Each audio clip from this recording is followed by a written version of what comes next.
To understand the nature of Satan, we must understand the nature of the spiritual world and the world of the flesh.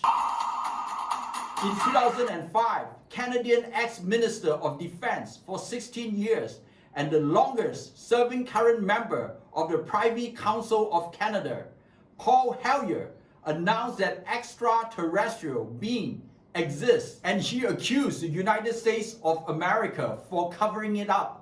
And the United States of America has been cooperating with at least 4 different species. Buzz Aldrin is an American engineer, former astronaut, and fighter pilot. He was the second man to walk on the moon.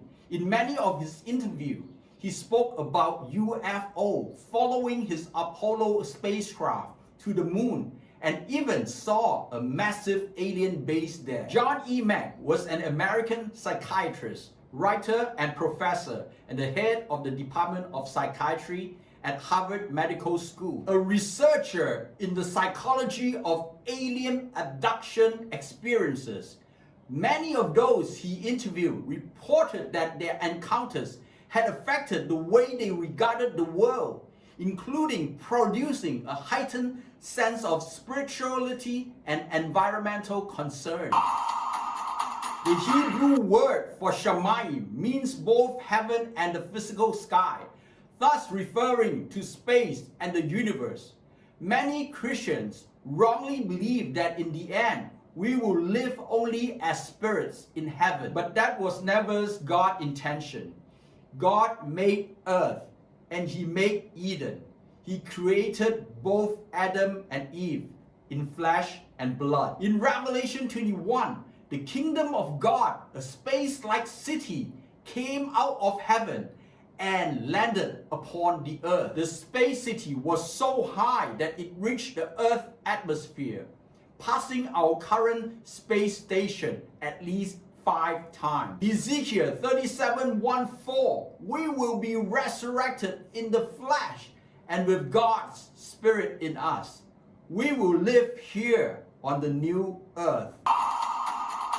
Joseph L. Blumich was chief of NASA System Layout Branch of Program Development Office at Marshall Space Flight Center. He designed a spaceship according to the vision observed by the prophet Ezekiel. John 17:16, among many other verses, Jesus said that both He Himself and His apostles are not from this world. Nevertheless, Jesus also described the kingdom of heaven is like the yeast going into the flour. The yeast is the spiritual aspect and the flour is the physical aspect of our reality. In contrast with Matthew 16:6, the yeast of the Pharisee and the Sadducee. Thus, the kingdom of heaven exists in both the spiritual realm, which is in heaven and in us, and also in the physical universe, which is space, earth, and our flesh and blood. Matthew 26:41, though the spirit is willing, but the flesh is weak. Thus, without strong spiritual power, the flesh will fail. With powerful spiritual beings that came in many forms, such as those with many wings, many eyes, many faces, and with animal heads. In summary, the universe is the physical aspect of reality, and the heaven is the spiritual aspect of it.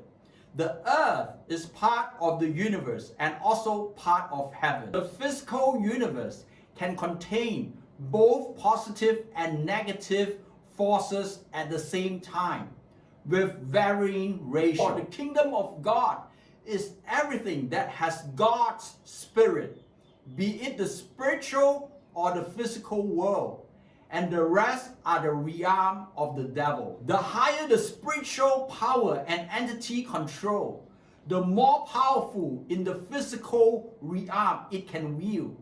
Matthew 17:20, if you have faith like a grain of a mustard seed, you can say to this mountain, move from here to there, and it will move. Nothing will be impossible for you. Remember, God created the devil to be the perfect being. in Ezekiel 28, 1 to 19. He is only less powerful than God himself, who created the world in 6 days. In the next episode, we will review the devil's true characteristic and power.